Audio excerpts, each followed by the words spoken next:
ila hadratin Nabi Mustafa Muhammadin sallallahu alaihi wasallam wa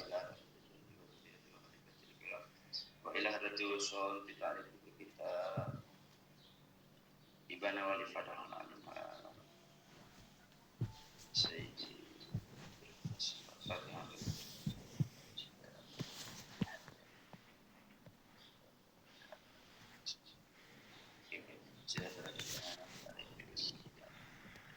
Bismillahirrahmanirrahim. Ini melanjutkan mayah rumu bil haid wa nifas ya.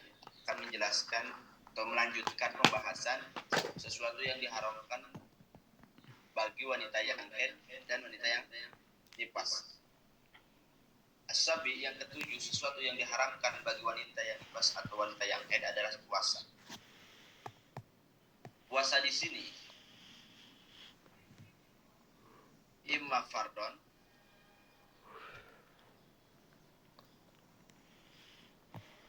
wa imma nafilah.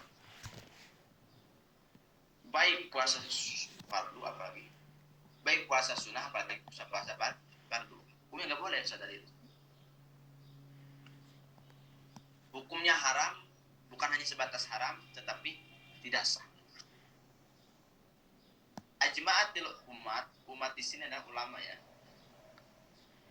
Sepakat para ulama atas ala tahrimis shaum, atas haramnya puasa, alal haid diingat bagi orang yang haid, wan nufasai dan wanita yang nifas.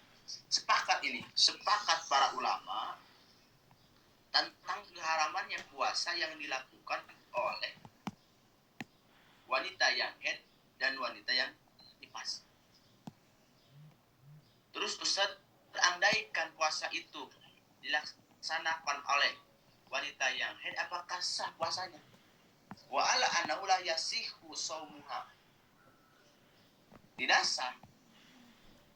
Contoh, ada wanita memaksakan untuk berpuasa yang padahal dia itu sedang haid, maka pertama dia itu melakukan sesuatu yang haram, kedua puasanya tidak sah.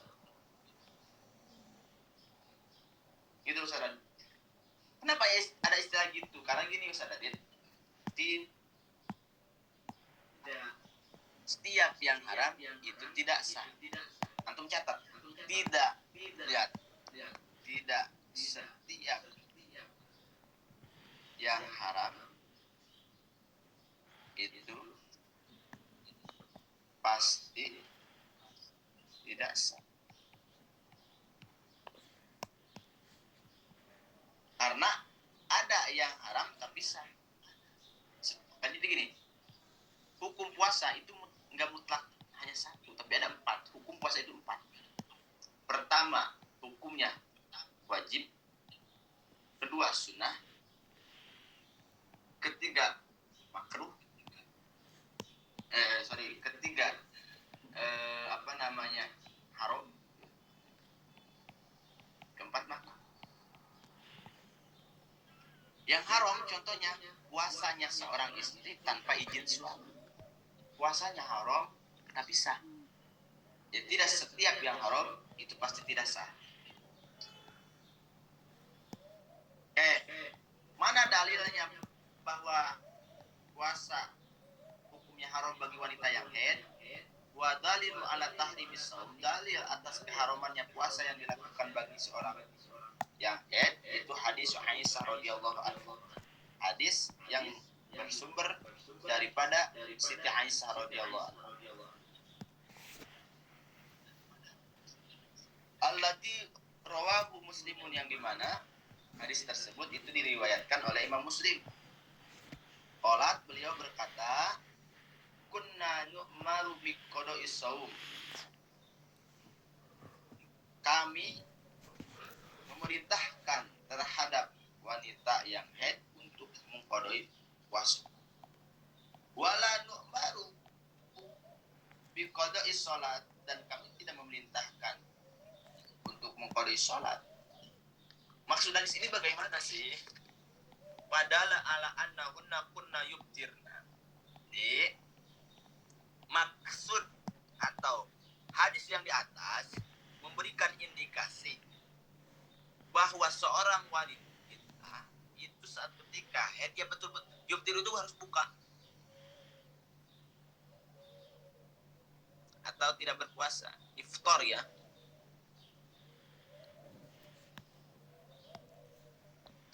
Makanya gini, ada kaidah gini. Tidak puasanya wanita yang haid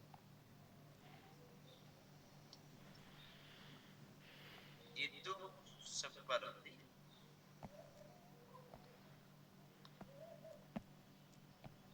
orang yang bersuci, yang suci. Dalam artian sadari akan mendapatkan pahala. Dengan tidak berpuasanya pun akan mendapatkan pahala. Justru saat ketika memaksakan, nanti jatuhnya jadi haram.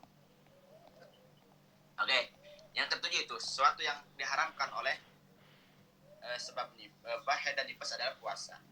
As-saminu yang ke-8 at-tolak, yaitu tolak. Jadi yahrumu tolakul haid bihi. Gak boleh Ustaz Adit haram mentolak istri antum dalam keadaan sedang haid. Hukumnya haram. Tapi Ustaz tolaknya jatuh. Cuman haram. Ustaz Royan menceraikan istrinya dalam keadaan istri antum itu sedang haid, Ustaz Royan. Jatuh enggak tolaknya? Jatuh, tapi haram. Berdasarkan apa? Liqauli ta'ala, berdasarkan firman Allah, ya ayuhan nabiyyu idza talaqatumun nisaa fatalliquhunna li'iddatihinna wa ahsu al-iddata. Nah, hadis ini ayat ini, wa ma'nal ayat tersebut memberikan pengertian gini, idza aradtum talaq fatalaqunna li'iddatihinna. Saat ketika antum Ustaz Royan ingin mentolak, ingin menceraikan istri antum, maka ceraikanlah dalam keadaan di awal iddah. Maksudnya bagaimana? Yang dimaksud tolakuhunna li iddahi di sini, maksudnya ayat di awal iddah. Seperti bi an yakuna tolaku fiturin lam tumassak bihi. Antum menceraikan istri antum itu dalam keadaan suci, dalam artian tidak haid dan tidak sempat di tumasa itu al-jima ya, tidak sempat dijima dulu. Jadi gini, haram di dalam keharaman menceraikan istri itu pertama apabila saat ketika haid, kedua apabila saat ketika sudah dijima walaupun sedang keadaan suci. Contoh, sekarang itu hari Jumat, malamnya Ustaz Royan itu mensetubuhi istrinya, kemudian esok hari dia malah menceraikan istrinya, maka walaupun istrinya sedang suci dalam artian tidak haid, hukumnya haram. Karena apa? Karena sudah dijima. Lah, kok jadi haram? Haramnya itu dikarenakan untuk apa? Untuk menjaga baro'atur rahim istri Ustaz Royan. Takutnya sperma yang dikeluarkan malam tadi itu akan menjadikan anak. Kalau andaikan istri Darden nikah lagi, contoh sama Ustaz Adit contoh, kemudian setelah menikah dijima, nanti kan akan keliru, ini anak ini hasil dari siapa? Apakah dari Ustaz Adit atau dari Ustaz Adit? Nanti ada pembahasan yang bagus di dalam kitab Al-Miftah li Babi Nikah, insyaallah bakal akan dikaji insyaallah. Jadi pada dasarnya wanita yang sedang haid itu haram ditolak, haram diceraikan berdasarkan juga ayat Al-Qur'an ya. Kemudian litafsiri sallallahu alaihi wasallam bidzalika, Dan yang kedua, karena penafsiran Rasulullah SAW di dalam hal tersebut, wa qalu ta'ala wa ahsu ala iddat. Yang dimaksud ahsu iddat itu apa?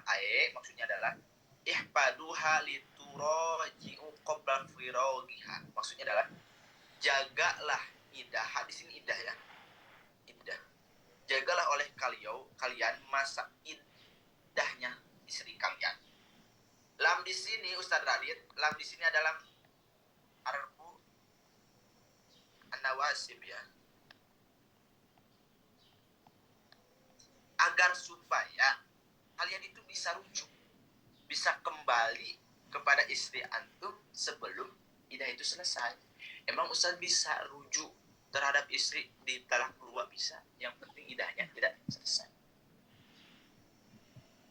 Nanti karena apa nanti tidak di dalam masalah mutallik ya, orang wanita yang diceraikan itu ada mutalikul raj'i, ada mutalikul ba'in, kayak ba'in bainatul sugro, ba'in bainah sugro.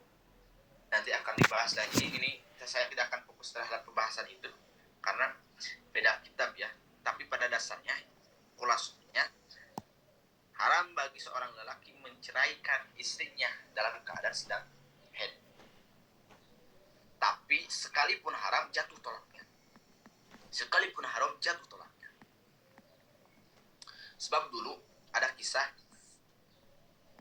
Ibnu Umar, beliau itu pernah menceraikan istrinya dalam keadaan sedang haid. Nah, di sini ada walamma talaqa Ibnu Umar imrat atahu wa hiya haidun. Dulu Ibnu Umar itu pernah menceraikan istrinya yang dimana istrinya dalam keadaan sedang haid. Spontan amarahu an-Nabi sallallahu alaihi wasallam bi raj'atiha wa imsakiha.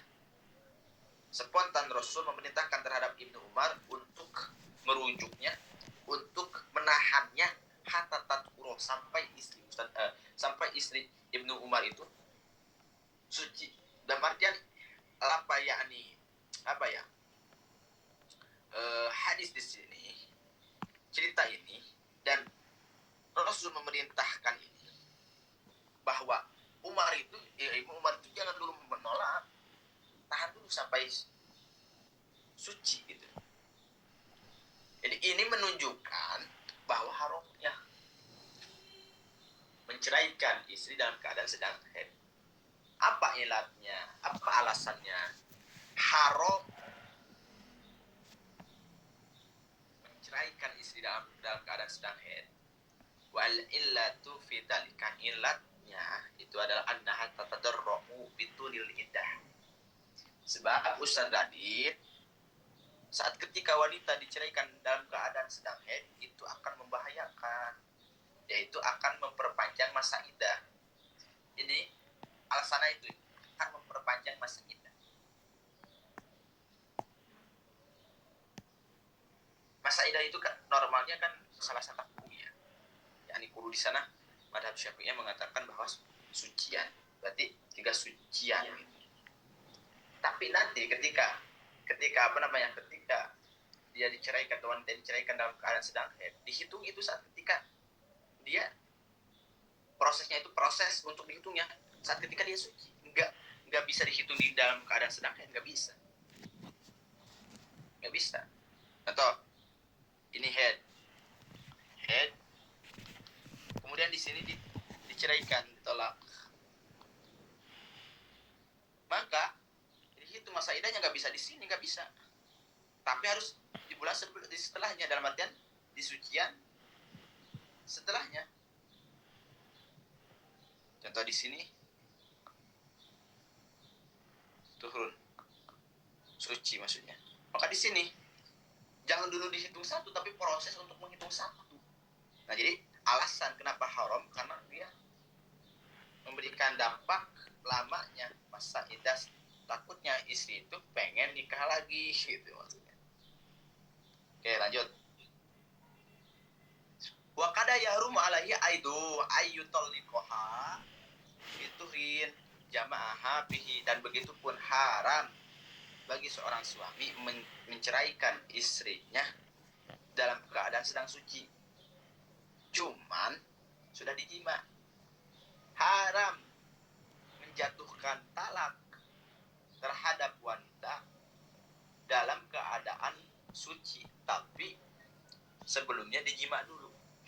Contoh tadi ya, hari ini antum itu saat tadi menjimai istri antum, menggauli istri antum.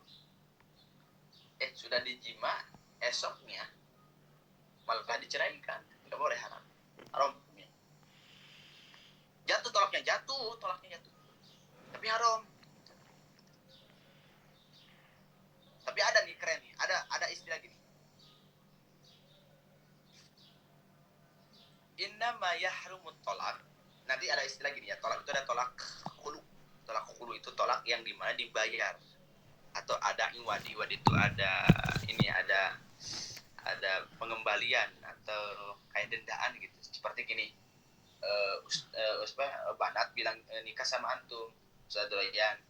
Kemudian Banat itu nggak kuat terhadap sikap antum, mungkin antum keluyuran atau gimana, akhirnya bilang gini, aku mau cerai sama kamu, aku tak bayar nih sama kamu 10 juta. Nah, itu namanya khulu ya, tolak khulu. Harus ada akad.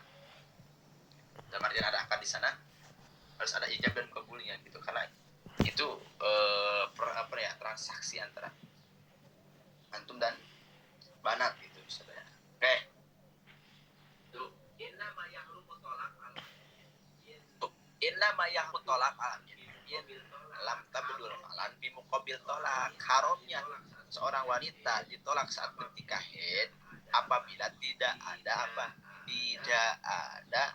tubda tabdul itu sesuatu atau penyerahan harta sebagai muqabil tolak, sebagai pengganti lah, sebagai iwad atau pengganti daripada tolak.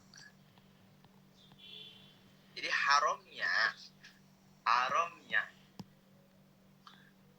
wanita diceraikan dalam keadaan haid itu apabila tidak ada penyerahan iwad itu atau istilahnya itu penggantian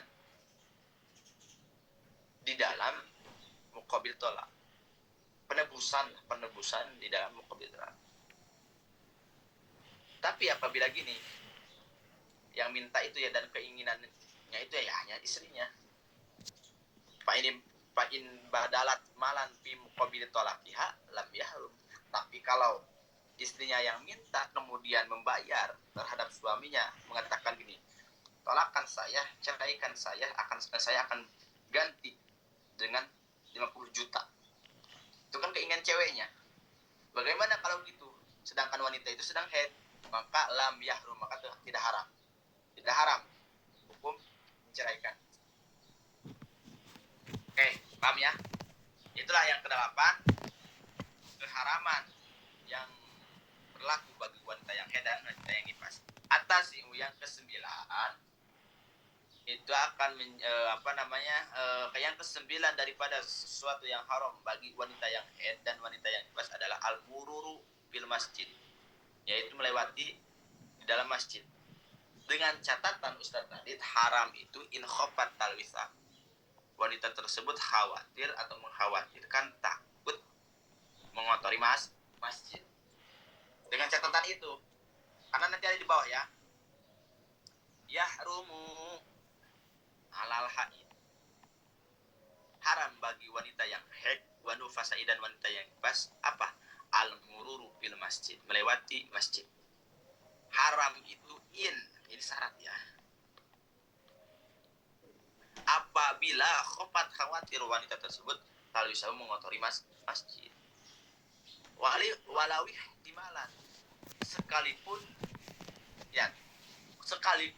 khawatirnya itu tidak yakin, dalam artian ihtimal itu kemungkinan, gak ada istilah gini, saya yakin nih, saya yakin nih darah akan mengotori. Enggak perlu bagai seperti itu. Dengan mengatakan ini mungkin akan mengotori masjid, maka udah hukumnya haram. Karena apa? Karena ihtiyatan lah. Karena dia itu harus berhati-hati, apalagi soal masjid ya. Gak bisa di ini toleransi kalau soal masjid. Jadi dengan catatan haramnya melewati masjid bagi wanita yang haid itu khawatir atau takut mengotori masjid. Wa mislul haid wa nufas kullu di khabasin yukhsab minhu talid. Jadi gini, bukan hanya sebatas wanita yang haid saja atau wanita yang nifas saja, tapi kullu di khabasin. Pokoknya setiap orang yang memiliki khabas itu najisnya. Setiap orang yang membawa najis atau setiap orang yang memiliki najis yang dimana yukhsam minhu talwisul masjid, yang dimana ia khawatir saat ketika melewati masjid akan mengotori masjid, maka melewatinya hukumnya haram. Itu. Dia tidak memutlakan haid dan nufas ya, tapi kullu di khobas. Salah satunya kullu di khobas ya, wanita yang sedang haid karena dia sedang membawa darah atau najis. Tapi fa'in aminat talwisal masjid, apabila dia memiliki keyakinan saya aman dalam artian tidak akan mengotori masjid. Apalagi kan sekarang pakai apa? Pakai balut, softtek. Maka jatuh hukumnya adalah kuriha. Hukumnya itu kan haram, tapi berubah jadi makruh. Itu. Paham ya? Jadi al-murur fil masjid hukumnya haram bagi wanita yang haid itu apabila dia ada minimal ada don akan, itu istilah ihtimal ya, ada don akan mengotori masjid, haram. Tapi kalau ya dia mengatakan enggak bakal mengotori masjid, uang saya pakai apa namanya penjaga pengaman, ya udah hukumnya enggak haram tapi jatuh makruh. Al-asiru, dan yang ke-10 dari sesuatu atau hal-hal yang diharamkan bagi wanita yang haid dan nifas adalah mubasyaratu ma baina surati wa rukbati. Itu bercumbu ya di antara pusar, wa rukbati dan dengkul. Bagaimana maksudnya? Lihat, ajma al-fuqaha'u ala tahrimi wad'i haid. Ulama fuqaha bersepakat tentang keharamannya menjimai istri yang sedang haid. Berdasarkan apa? Liqauli ta'ala, berdasarkan firman Allah Subhanahu wa taala. Qala lam bimurad wa yas'alunaka 'anil mahid. Qul huwa adzan fa'tajilu nis'a fil mahid wa la taqrabuhunna hatta yatahharna. Fa idza tatahharna fa'tuhunna min haitsu amarakumullah. Innallaha yuhibbut tawwabin wa yuhibbul mutatahhirin. Ini sudah ya dijelaskan ya dari pelajaran yang pertama. Ayat ini mengandung apa artinya? Sudah. Jadi haram. Wal ahaditsi sahihati al-waridati bitalika. Dan berdasarkan hadis-hadis yang sahih. Salah satunya qala Syafi'i, Imam Syafi'i berkata gini, man fa'ala dzalik faqad ata kabiratan. Siapapun yang melakukan dalik itu melakukan jima atau mewati istrinya, menjimai istrinya dalam keadaan sedang haid, maka qad ata kabiratan. Sungguh orang tersebut telah melakukan dosa yang besar. A'udzubillahi min dzalik ya. Ini perkataan Imam Syafi'i loh. Makanya kita harus hati-hati. Bukan berarti harus menjauhi, enggak. Maksudnya menjauhi di sana itu dalam artian harus menjauhi. Harus ya ini mubasyarah ya, mubasyarah. Bukan harus menjauhi tidur bareng, enggak. Makan bareng, enggak bukan gitu. Oke ya. Kemudian wa kadzalika tahrumul mubasyaratu fi ma baina surati wa rukbati. Itu pun haram apa berjumbu di area pusar dan dengkul. Berdasarkan apa? Dari kali hadis Ibnu Umar alladzi rawahu Ibnu Majah wal Baihaqi bimakna uqala. Hadisnya yaitu Imam Ibnu Umar ya, yang dimana diriwayatkan oleh Imam Ibnu Majah dan Imam Baihaqi. Mengatakan gini, sa'altu Rasulullah sallallahu alaihi wasallam. Saya itu bertanya kepada Rasulullah sallallahu alaihi wasallam. Bertanya tentang yahillu lirajul min imraati wa hiya haidun. Ini pertanyaannya ini bagus nih. Sesuatu apa yang dihalalkan bagi seorang, di sini area ya, area di sini area yang dihalalkan bagi seorang lelaki dari istrinya, yang dimana istrinya itu sedang haid. Jadi apa yang dihalalkan bagi, yang berlaku bagi seorang lelaki dari istrinya yang sedang haid?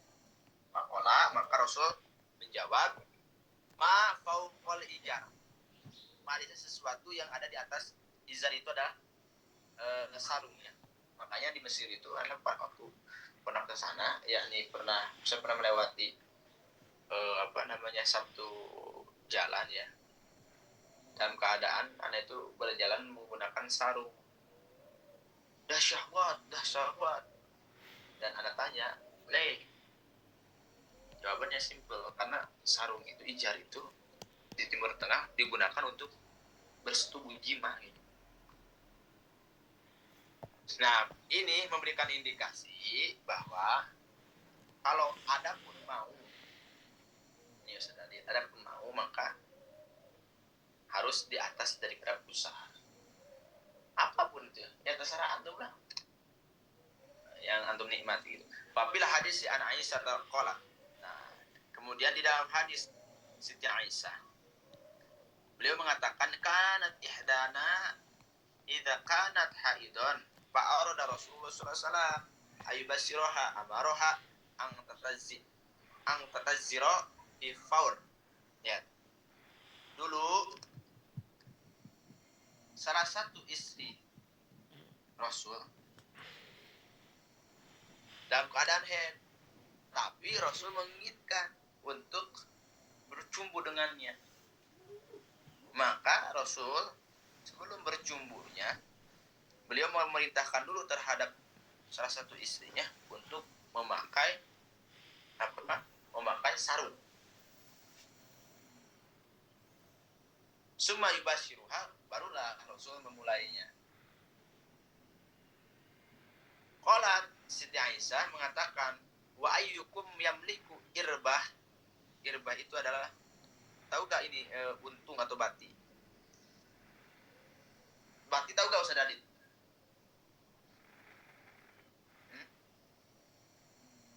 Tahu bati gak? Atau keberuntungan ya? Kalau dalam soal bisnis itu dagang dengan ada uang lebih, itu namanya irbah. Kalau bahasa Arab irbah. Antum Ustaz Royan berjualan, kemudian ada uang lebih daripada modal, maka itu namanya irbah. Jadi, setiap kalian itu memiliki irbah, keuntungan maksudnya. Kama kana Nabi SAW, begitu pun Nabi Muhammad SAW yang memiliki irbah. Jadi bukan hanya sebatas kalian, Nabi pun memiliki irbah. Jadi ini hadis memberikan indikasi, memberikan referensi bahwa kalaupun mau bercumbu bersama istri dalam keadaan sedang haid, maka nggak boleh di bawah pusar, di atas dengkul, nggak boleh. Sebetulnya dalam hal ini pun Ustaz Radit, ini ikhtilaf. Ikhtilafnya bagaimana gini ikhtilafnya? Waqtalafa fuqaha'una Syafi'iyah. Lihat. Ulama-ulama fikih yang bermadhab Syafi'iyah itu ikhtilaf tentang hal tahrumu al-mubasyarah amis timta.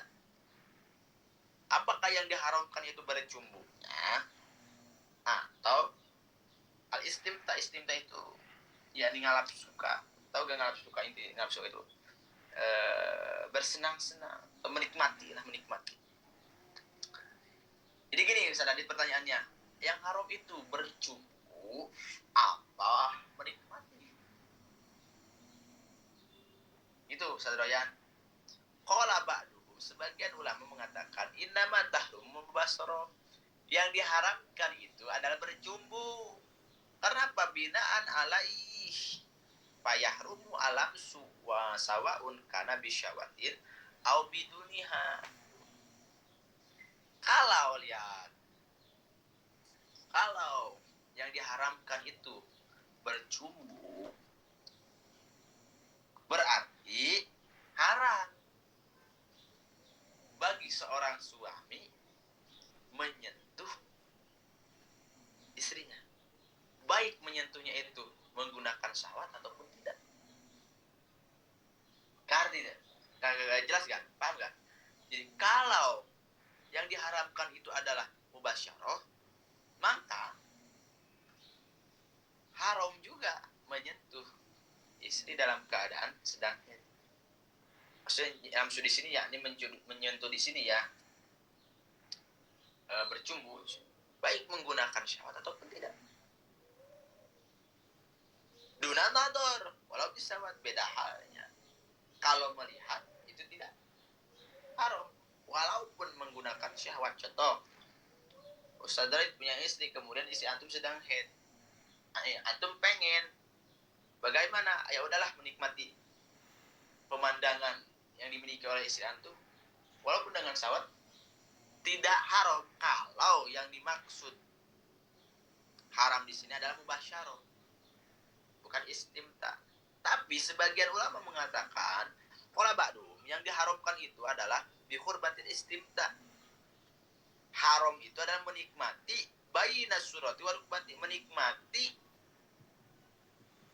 area yang ada di bawah pusat dan di atas dengkul.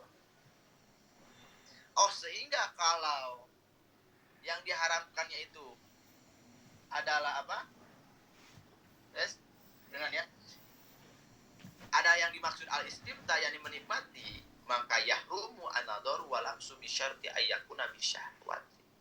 Maka berarti haram dengan cara melihat tubuh istri antum dengan keadaan sedang haid. Begitu pun dengan syahwat. Jadi bukan hanya sebatas menyentuh. Contoh, kalau yang dimaksud haram di sini ada al-istimta. Istimta itu maknanya menikmati ya. Menikmati. Berarti melihat pun itu haram. Melihat istri antum dalam keadaan contoh telanjang itu haram. Kok bisa? Karena yang dimaksud haram di sini bukan mubasyarah, tapi istimta. Sedangkan mata kita saat ketika melihat ya tubuh daripada istri antum, ya bakal menikmati, akan menikmati gitu. Jelas ya? Itulah apa namanya alasan. Kemudian terakhir, al-hadiyah asaro, yang ke-11, sesuatu yang diharamkan bagi wanita yang haid itu adalah at-taharatu bi niyatit ta'abbud, yaitu bersuci dengan niat beribadah. Contoh, wanita haid wudu, hukumnya haram. Karena wudu itu adalah ibadah wasilah ya. Lihat sehingga tuh, idza hadatil mar'atu haruma 'alaiha taharu bi niyatit ta'abbud ma'ilmiha bi annaha la tas. Apabila seorang wanita sedang haid, maka haram baginya untuk wudu, untuk mandi besar dengan bertujuan dengan niat beribadah. Karena apa? Karena ternyata mandi besar kemudian wudu itu hakikatnya ada ibadah. Ibadah apa? Ibadah wasilah. Maksudnya gini, maksudnya Ustaz Royan, Ustaz Adit, tanpa wudu sholat antum nggak bakal sah, dan tanpa mandi besar sholat antum tidak sah. Berarti wudu dan mandi besar itu ibadah wasilah untuk sampainya keabsahan sholat. Sehingga ketika wanita sedang haid kemudian dia bersuci, justru sedang haid malah bersuci, maka hukumnya haram. Apalagi dia tahu bahwa wudu atau iktisal mandi besar yang ia lakukan itu lantas tidak sah. Ya. Dosa enggak patah sabu, bukan hanya sebatas haram dan tidak sah, tapi dosa. Dia berdosa. Kenapa berdosa? Ali anha mutala ibatu bila ibad, sebab dia itu mutala itu dan mempermainkan ya.